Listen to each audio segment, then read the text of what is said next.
안녕하세요. 오티리온 박기돈입니다. 네, 사실 오늘은 랜드로버 디펜더의 새로운 모델이죠. 롱바디 모델 130을 오늘 시승을 할 건데요. 우선 지금은 90을 먼저 시승을 해보고 그 다음에 130으로 바꿔서 시승을 해보도록 하겠습니다. 디펜더 90 같은 경우에는 지금 에어 서스펜션이 장착은 되어 있지 않지만 그래도 아무래도 오프로드에는 더 강력한 성능을 발휘할 것으로 기대가 되죠. 랜드로버 같은 경우에는 도강 깊이가 최대 90cm까지 도강을 할 수 있거든요. 이제 디펜더 90 같은 경우는 에어 서스펜션이 없어가지고 85cm까지 도강을 할 수 있는데 지금 옆에도 보시는 것처럼 물이 이게 엄청나게 여기 차 안에서 보면 물이 막 옆에까지 올라온 것 같거든요. 그렇긴 한데 실제로 물 깊이는 뭐 한 40cm, 50cm가 채 안 되는 수준이어가지고요. 뭐 이 정도라면 뭐 쉽게 강을 건너실 수 있습니다. 근데 이제 여기 지금 이런 울퉁불퉁한 길도 만들어져 있어가지고 또 이 디펜더를 타는 재미를 여기서 경험하실 수가 있죠. 이거 재밌다. 디펜더는 멋지군요. 이야, 재밌다. 진짜 멋지네요. 자, 이곳은 그 수륙 양용차를 테스트하기 위해서 특별히 만들어 놓은 그런 코스거든요. 네. 자, 경사가 있는데 지금 이제 브레이크를 안 밟고 내려가는 거거든요. 오우, 이야. 오프로드를 주행하실 때는 스티어링 휠 킥백 현상이라고 하는 장애물을 밟고 넘어갔을 때 스티어링 휠이 갑자기 돌아가는 야, 이런 데를 간단 말이야? 오, 바닥이 막 바위도 있는데. 스티어링 휠에 이 엄지 손가락을 넣는 것이 아니라 엄지 손가락을 빼고 주행하는. 야, 이제 좀 제대로 진흙길이 등장을 했네요. 오, 여기 좋다. 자, 우린 또 골로 안 가고 또 빠지는 데로 가야 되겠죠. 자, 진흙이 한번 빠뜨려 봅시다. 야.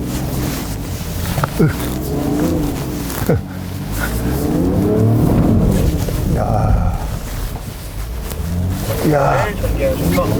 오. 야, 얘 지금 완전히 잠기는데 막. 어이구야.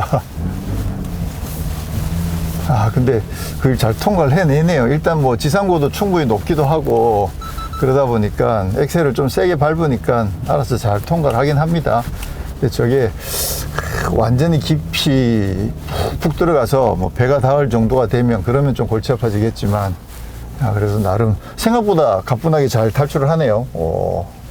잔디 자갈 눈길 모드로 다시 변경을 해서 주행을 진행해 볼 건데요.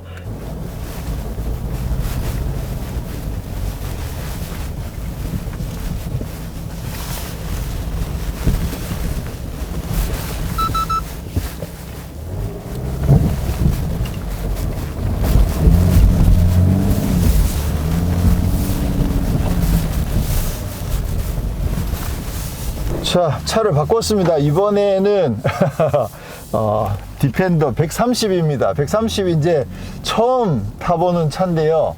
자, 일단 130에 대해서 간단히 말씀드리면 일단 이름에서 130이어서 차가 훨씬 더 길다는 거 아시겠죠? 그래서 90, 110, 130 이렇게 총 3가지가 있는데 90하고 110은 휠 베이스가 다릅니다. 근데 110하고 130은 휠 베이스는 똑같아요. 우리가 이게 130 같은 경우에는 롱 휠 베이스 모델이 아니라 롱바디 모델이라는 거. 그래서 휠 베이스는 똑같은데 뒤쪽 오버행만 34cm가 더 길어요. 그러니까 뒷좌석이 뒷부분 트렁크 부분이 34cm가 더 길어진 모델이다 이렇게 보시면 되겠죠. 그래서 뭐 오프로드에 갔을 때 휠 베이스도 똑같고 또 최저 지상고 이 부분도 똑같고 에어 서스펜션 높이 이런 부분들도 똑같기 때문에 특히나 이제 앞쪽은 완전히 똑같으니까 앞쪽은 접근각까지도 똑같거든요. 근데 이제 뒤쪽 탈출각이 달라지겠죠. 뒤가 많이 길어지기 때문에 뒤쪽이 걸릴 가능성이 굉장히 높아져서 아무래도 이제 오프로드에서 조금은 불리할 수밖에 없는데 근데 이제 그런 부분들을 이게 또 디펜더 아닙니까? 그러다 보니까 그냥 허투루 설계하진 않아 가지고요. 130 같은 경우에는 뒤쪽 뒤 아래 부분을 좀 약간 이렇게 치켜 올리는 방식으로 디자인을 해 가지고 탈출각을 그래도 좀 최대한 많이 유지할 수 있도록 그렇게 설계를 했습니다. 근데 이제 130을 선택하시는 가장 중요한 요인은 결국은 이제 공간이거든요. 아무래도 이제 2열, 3열을 눕혔을 때 공간 자체가 엄청 커지기 때문에 그 공간에 대한 필요성이 있는 분들이 결국 이제 130을 선택하실 거라고 생각을 하죠.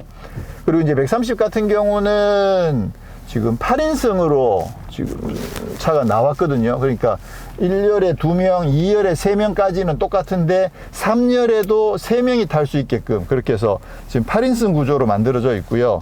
오늘은 지금 오프로드를 먼저 테스트를 하고 있는데 뭐 90, 110 못지않게 130도 강력한 오프로드 성능을 갖고 있다 이렇게 확인하실 수가 있겠죠. 지금 HDC를 작동시켜 가지고 지금 저속으로 시속 7km로 지금 내려가고 있는 상황입니다. 자, 그리고 보시는 것처럼 지난번에 그 110의 P400X처럼 여기도 모니터가 이렇게 커버드 모니터가 지금 큼지막하게 지금 장착이 되어 있고요. 헤드업 디스플레이도 적용되어 있어 가지고 헤드업 디스플레이에서 오프로드 모드를 잘 보여주고 있습니다. 근데 지금 좀 전에 탔던 게 90이어 가지고요. 아무래도 90이랑은 차이가 좀 많이 나는데 지금 여기도 탄력 안 받고 올라왔거든요. 근데도 지금 약간 진흙이 있는 그런 언덕인데 지금 드라이브 모드에 따라서 지금 잘 주행을 해줍니다. 이 정도 오프로드는 이 130은 사실 제일 지금 당장 궁금한 게 뒷좌석 눕히고 뒤에 공간이 얼마나 여유 있어졌나 그게 궁금한데 오늘은 아무래도 이제 랜드로버니까 오프로드를 먼저 좀 열심히 타보도록 하겠습니다. 근데 지금 이게 어쨌거나 130도 다 통과할 수 있을 만큼 지금 오프로드를 설계를 해 놓은 거여 가지고요. 근데 이제 뒤가 닿는 부분은 좀 확실히 130은 조심해야 되겠죠. 지금 보여보죠. 이게 뒤가 약간 탈출할 때 걸릴 수도 있거든요. 저거를 좀 조심해야 된다는 거죠. 지금 여기까지는 지금 안 걸리고 잘 가고 있는데 지금 저도 뒤쪽이 닿는지를 한번 느껴볼게요. 지금 뒤가 안 닿죠. 뒤가 안 닿고 잘 넘어가고 있습니다. 오. 이걸 조금 더 깊이 파버리면 이제 뒤가 걸리겠죠. 근데 지금 여기까지는 뒤가 안 걸리고 잘 넘어가고 있습니다. 앞쪽 접근각은 똑같고요. 뒤쪽 이탈각이 기존에 이제 110 모델 같은 경우에는 뒤쪽 탈출각이 거의 40도거든요. 근데 지금 130 같은 경우는 28.5도 정도예요. 그러니까 탈출각에서 좀 손해를 많이 보죠. 이 부분은 만약에 130을 가지고 제대로 오프로드를 타겠다라고 했을 때 뒤쪽은 진짜 좀 조심해야 되는 상황이죠. 근데 28.5도만 하더라도 상당히 크긴 합니다. 그리고 이제 에어 서스펜션을 높이게 되면 그러면 이제 최대로 그 정도가 나오니까 그 외에 도강이라든가 또 모래를 탈출하는 거라든가 진흙이라든가 이런 부분들은 기존이랑 똑같다고 생각하시면 되겠죠. 진흙으로 선택을 했습니다. 지금 이번에 국내 출시된 그 디펜더 130 같은 경우에는 P400X 다이나믹이랑 D300X 다이나믹 이렇게 두 가지 트림으로 출시가 됐거든요. 지금 시승하고 있는 차는 P400의 X 다이나믹 HS인데요. P400인 만큼 가솔린 직렬 6기통 3.0에 최고 출력 400마력짜리 지금 엔진이 장착되어 있고요. 그리고 이게 X 다이나믹이어서 X가 지난번에 이제 P400X 같은 경우에는 좀 더 그 오프로드 느낌이 강하게끔 그렇게 외장이 꾸며져 있었는데 지금 이거 같은 경우는 X 다이나믹이어서요. X보다는 약간 아래 트림이거든요. 그러다 보니까 지금 타이어도 그 오프로드 타이어가 아니라 그냥 일반 레디얼 타이어가 지금 장착이 되어 있습니다. 우와, 저 바위를 넘어간단 말이야. 이야, 멋진데? 자, 저희도 한번 올라가 보도록 하겠습니다. 야. 야, 이거를 어떻게 가야 되지? 와. 오. 오. 야. 이 바위를 지금 넘어가고 있습니다. 오. 야, 이거 나오면서 또 모래길을 밟으시는 야, 대박인데요. 모래길을 야, 지금 이게 130 모델인데도 저 정도를 그냥 가뿐하게 통과해 주네요. 즐겨찾기 홈버튼에 보시면 홈버튼을 누르시면 야, 즐겨찾기에서 웨이드 세이징을 발전하시고 뭐야, 오프로드도 안 눌렀어? 발전하시면서 전방에 있는 기가 어느 정도인지 한번 그렇게 보시기 바랍니다. 우와. 한번 말씀드린 도방 모드 그리고 웨이트 세이징 발전하시면서 수십번 한번 체크해 보도록 하겠습니다. 자, 여기도 두 번째 드론은 저희가 개발한 코스 중에서도 가장 깊은 코스 850mm의 수심을 오, 850mm를 한다고? 야, 물이 지금 여기까지 차도 된다라는 건데 이게 어떤 느낌으로 보이는지 한번 보죠. 뭐. 오, 지금 앞에 가는 차들 보면 와, 아까보다 확실히 많이 들어갔구나. 야, 지금 여기는 최대 85cm 정도 들어가도록 지금 설정을 해놨다고 하는데 팀에서 나오시면 여러분들 85cm까지는 안 되는 것 같긴 하지만 오, 그래도 상당히 깊이 차네요. 오. 지금 여기 웨이드 센싱 보시면 물이 차오르는 그림을 여기 보여주고 있거든요. 오, 우와, 우와, 이야, 이거 대박인데, 이거. 여기 안에서 보면 차가 완전 절반이 잠긴 것 같은데, 야, 바깥에 문을 열어보고 싶은 느낌이 들 정도로, 와, 엄청 깊이 들어왔어요. 근데 그래도 어쨌거나 한계를 넘진 않은, 와, 야, 이거 진짜 대박이다. 진짜 깊이까지 들어왔네요. 오, 그래도 아직 한계를 넘진 않았습니다. 지금 현재 물이 어디까지 찼는지를 센서가 여기 화면에서 보여주고 있네요. 오, 멋지다. 상륙이기 때문에 물이 굉장히 많습니다. 맑은 물들을 확인하셔야 되니까 최대한 천천히 자, 와, 호가 부탁드리겠습니다. 쇼쇼쇼. 오, 달려있는 전방 카메라가 속도를 여기 오면 카메라 앞으로 볼 테니까 허허허허. 야, 이거 뭐 멋지네요, 멋져.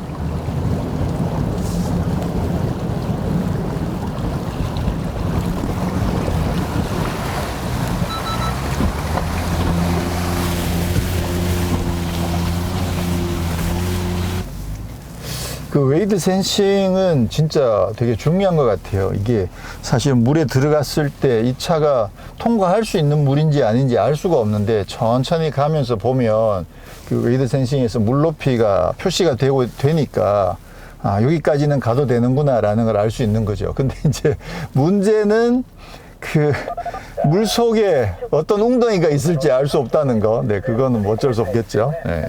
네, 이번에는 디펜더 130으로 이제 온로드 시승에 나섰는데요. 지난번에 이제 P400X 같은 경우에는 그 차는 디펜더 110에 P400이잖아요. 그러다 보니까 제로백이 6.4초였었거든요. 그랬는데 이번에 130의 P400은 출력은 똑같지만 차가 더 커지고 좀 더 무거워졌죠. 그러다 보니까 제로백이 0.2초가 느린 제로백 6.6초를 기록하고 있습니다.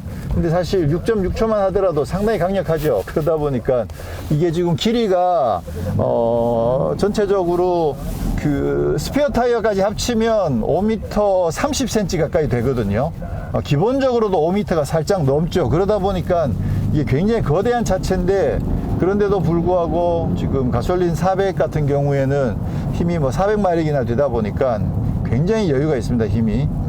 지난번에 디펜더 110 P400 시승할 때도 그 400마력이 주는 굉장히 여유로운 힘, 그게 굉장히 인상적이었었는데 이번에 이제 130 같은 경우도 차가 무겁다는 느낌 전혀 들지 않게 굉장히 가뿐하게 지금 가속이 되고 주행이 가능해서 P400 정도 되면 진짜 뭐 전혀 부족하지 않습니다. 자, 그리고 이게 아무래도 차체가 길어진 만큼 승차감에 어떤 변화가 있을까도 살짝 궁금하긴 한데 말씀드렸듯이 이게 휠 베이스가 늘어난 게 아니고요.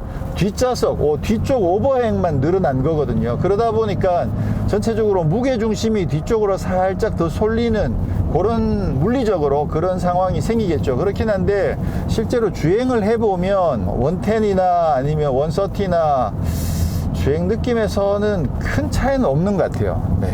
큰 차이는 없어요. 0.2초 정도 가속에서 약간 차이가 있을 정도긴 하지만 승차감이나 이런 부분에서는 뭐 크게 차이가 나진 않습니다. 지금 약간 우툴두툴한 지금 그런 노면을 지나가다 보니까 전체적으로 노면 정보가 꽤 많이 들어오죠.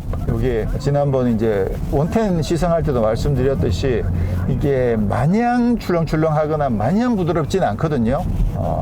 그렇긴 하지만 이게 오프로드에 특화되어 있는 아주 익스트림한 모델인 걸 생각해 보면 이 정도면 온로드가 진짜 좋은 거죠. 정말 온로드 주행 성능이 좋은 거거든요. 근데 지금 이 차는 이제 8인승 모델이다 보니까 과연 3열에 사람들이 타면 어떤 느낌일지 좀 궁금하긴 해요. 이 휠베이스가 3m가 조금 넘긴 하지만 그렇다고 해서 5.3m 차체에 적합하게끔 완전 롱 휠베이스는 아니란 말이에요. 그러면 맨 뒤에 앉으신 분들은 약간 바운싱이 생길 수도 있지 않을까, 좀 그런 우려가 살짝 되는데 오늘 제가 뒷좌석에 타볼 수 있는 상황은 아니어가지고 어떨지 좀 궁금하긴 합니다. 지금 이 차도 이제 P400이다 보니까 지난번에 원텐 P400 시승했던 것처럼 여기도 이제 어댑티브 그 에어 서스펜션이 적용이 되어 있거든요. 그래서 노면 상황을 수시로 모니터링을 해가지고 노면 상황에 맞게 에어 서스펜션을 나름 조절을 기민하게 해주는 편이다 보니까 전반적으로 승차감도 굉장히 여유가 있고요. 그리고 사실 이제 지난번에 그 산길 와인딩을 좀 과격하게 주행을 했을 때는 아무래도 차가 키도 크고 또 에어 서스펜션도 있고 하다 보니까 롤이 꽤 있는 부분은 어쩔 수 없다라고 말씀드렸는데 이 차도 그 부분은 뭐 거의 똑같을 거라고 생각을 합니다. 아, 이거 진짜 이렇게 보니까 진짜 재밌네 이거. 게임 같아 진짜. 와. 원하는 각도로 이렇게 각도도 조절해서 볼 수도 있거든요. 내가 원하는 방향에서. 그래서 뭐 이렇게 앞모습도 볼 수 있고 뒷모습도 볼 수도 있고, 그리고 이렇게 옆모습도 볼 수도 있고. 이따 외관을 살펴보긴 하겠지만 이렇게 봤을 때 그 원텐이 비례가 좋거든요. 이 130 같은 경우는 뒤가 많이 길기 때문에 비례적으로 봤을 때 좀 덜 예쁜 느낌이 들 수도 있는데, 그래서 사실 이제 130이 출시가 됐지만 가격도 있고 여러 가지를 고려해 봤을 때 뭐 굳이 130으로 가야 될까? 뭐 110이면 충분히 좋지 않을까라고 생각을 지금까지는 하고 있었거든요. 근데 오늘 막상 130을 타보니까 오프로드든 온로드든 뭐 주행에서는 큰 차이가 없어요. 근데 우리가 이 디펜더를 가지고 있다고 하더라도 완전 막 앞뒤 범퍼가 깨질 만큼 그런 험한 데를 갈 일은 사실 거의 없잖아요. 그렇게 따지면 지금 130 같은 경우에는 아무래도 그 공간에서 확실히 유리할 것으로 생각이 되니까 막상 주행을 해보니까 이 정도면 130 가는 건 나쁘지 않을 것 같은데, 이런 생각을 좀 하게 됩니다. 특히나 지금 일단 가격 자체가 지금 현재 출시된 기준으로 봤을 때 지난번에 시승했던 디펜더 110의 P400X 같은 경우에 그게 1억 4,100만 원대였는데 오늘 시승하고 있는 이 130 같은 경우에는 이게 X 트림이 아니고 X 다이나믹이잖아요. 그러다 보니까 가격이 1억 4,200만 원대여서 지난번 시승했던 것보다 100만 원이 채 안 되게 비싸요. 한 90만 원 정도밖에 가격이 안 올랐거든요. 그런 거 생각해 보면 물론 이제 X 트림이 아니고 X 다이나믹이니까 사양에서는 약간 차이가 나긴 하겠지만 성능은 어차피 똑같고, 그런 거 생각해 보면 야, 이 130인데 90만 원 밖에 더 안 올라? 그러면 만약에 저라면 130을 선택하지 않을까? 이런 생각이 좀 들거든요. 물론 이제 엑스트림으로 가게 되면 실질적으로 같은 사양에서 130과 110의 가격 차이는 한 3,400 이상 뭐 날 수도 있거든요. 근데 지금 어쨌거나 트림 조정을 하면서 지금 현재로서는 뭐 90만 원 밖에 차이가 안 나는 상황이다 보니까 130을 선택하는 것도 저는 괜찮겠다는 생각을 오늘은 확실히 하게 되네요. 그리고 D300 같은 경우에는 이제 디젤 300마력인데 그 차 같은 경우는 제로백이 7.5초거든요. 그래서 사실 7.5초만 하더라도 힘이 부족한 건 아니죠. 엄청 강력한 편이죠. 그러다 보니까 좀 장거리 주행을 많이 하셔야 되는 분들은 D300으로 가시는 게 좀 유리하죠. 가격도 D300이 조금 더 싸기도 하고. 그렇게 해서 뭐 장거리 주행 평상시에 많이 하시는 분들은 D300이 좀 더 적합하겠지만, 그렇지 않으면 요즘 아무래도 이제 디젤보다는 가솔린에 대한 선호가 훨씬 높은 상황이어서 130에서도 P400이면 진짜 엄청 여유있고 넉넉하고 좋습니다. 네, 방금 시승을 마치고 돌아왔는데요. 차들을 한번 살펴보도록 하겠습니다. 와, 역시 디펜더는 이런 느낌. 와, 완전 좋아요. 오, 레고도 멋있고. 야, 확실히 이 컬러가 진짜 제일 예쁜 것 같아, 디펜더는. 자, 요거 디펜더 90이고요. 마침 90, 110, 130을 나란히 세워놔 가지고 차체 크기를 한번 비교해 보시면 정말 좋을 것 같거든요. 일단 뭐 이 차는 아시는 것처럼 3도어 모델이죠. 그래서 옆에 도어가 하나밖에 없는 상황이고요. 역시 90이 제일 멋있는 것 같아요. 자, 옆에 보시면 이제 110이 있는데요. 요거 말씀드렸듯이 110하고 130은 휠 베이스는 똑같습니다. 길이만 차이가 나는 거. 그래서 요거 한번 딱 보고 계시다가 옆으로 딱 와서 130을 딱 보시면 바로 차이가 나죠. 그래서 그 시각적으로 어떻게 보시면 되냐면, 여기 보시면 지금 여기가 그 사각형 장식이 있잖아요. 그리고 뒤에 요거랑 거의 비슷한 사이즈거든요. 뒤에 나와 있는 게 거의 비슷한 사이즈인데 130에 가서 보시면 지금 요거까지는 위치가 똑같단 말이에요. 근데 130은 아까는 110은 여기까지였는데 여기 하나가 더 있죠. 그러니까 요거만큼이 2장 겹쳐져 있는 정도 길이. 그래서 요게 34cm가 더 늘어난 거거든요. 그렇게 보시면 될 것 같아요. 말씀드렸듯이 뭐 휠 베이스는 똑같은 상황이다 보니까 이게 롱휠 베이스가 아니어도 뭐 이거 괜찮은 것 같아요. 오프로드를 생각하면 롱휠 베이스보다는 오히려 이게 더 올바른 선택이었다고 볼 수가 있겠죠. 그리고 이제 이번에 출시된 게 P400이랑 P300의 X 다이나믹 HSE 트림으로 출시가 됐거든요. 이게 X 다이나믹 트림이다 보니까 여기 지금 하체에 보시면 여기 블랙으로 처리되어 있죠. 여기 지붕도 블랙, 요 루프 레일도 블랙으로 되어 있죠. 요거 이제 X 다이나믹 트림에 적용된 거거든요. 요게 지금 기본 트림인데 여기 같은 경우는 여기가 플라스틱이잖아요. 바디 컬러가 아닌 그냥 플라스틱이고 지붕이 바디 컬러로 되어 있는데, 이 차 같은 경우는 여기가 블랙, 하이그로시 느낌의 광택 블랙으로 지금 페인팅이 되어 있어 가지고 느낌적으로는 X 다이내믹이 좀 더 터프한 느낌이 들긴 하는데, 실제로 이제 이걸 가지고 만약에 오프로드에 들어가면 이게 페인팅이 좀 긁힐 가능성이 높잖아요. 그래서 X 다이나믹 트림이 이게 터프하게 생기긴 했는데, 근데 실제로 오프로드에서는 또 조금 우려되는 부분이 있다고 하긴 하더라고요. 근데 이번에 어쨌거나 130 같은 경우에는 X 다이나믹 트림이 먼저 출시가 됐습니다. 자, 그러면 이제 제일 궁금한 뒷좌석 트렁크 공간을 한번 확인해 보도록 하겠습니다. 와, 일단 여기도 열어봐야 되겠구나. 이게 지금 110이거든요. 기본적으로 2열 구성에 지금 바닥이 이 정도 공간이 있는데, 지금 이거는 130 같은 경우는 3열을 세우고, 그렇죠, 3열이 지금 서 있는 상황이죠. 이 상태에서 이 정도의 공간이 있고요. 이거를 눕히게 되면 이거 헤드레스트는 따로 접어야 되는 상황이네요. 접고 눕히면 또 2열이 슬라이드도 되니까, 이렇게 하면, 자, 이렇게 되어 있고, 여기 3열에 턱이 생기는구나. 어쩔 수 없이 덮개로 깔끔하게 해놓긴 해놨는데 바닥하고 3열을 접었을 때 턱이 생기고요. 2열을 어떻게 접는지는 우리 한상기 기자가 좀 설명해 주시죠. 2열은 힘을 주면 안 되고 옆에 있는 레버 이렇게 살짝 당기면 한 번에 접혀요. 오, 이야, 역시 한상기. 오, 훌륭합니다. 근데 이게 문제가, 이게 뭐야, 이러면 어떡하지, 이거 어떡하라고. 이건 평단화하기도 애매한데, 그죠? 여기는 이렇게 높고 저기는 낮고. 일단 제가 올라가서 한번 누워보도록 하겠습니다. 한상이 웃지 마. 이거 골치 아프잖아, 이거. 이거 바닥 접히는 거 맞는데, 한꺼번에 이렇게 접히는 건데. 이게 이거 어깨로 안 되는구나. 어깨로 하면 이건 이제 3열 타시는 분이 타고 내리기 위해서 어깨를 쓰는 거고, 폴딩 하려면 진짜 이렇게 해야 되는구나. 야, 조금 복잡하긴 하네요. 근데 제일 큰 문제가 생겼어.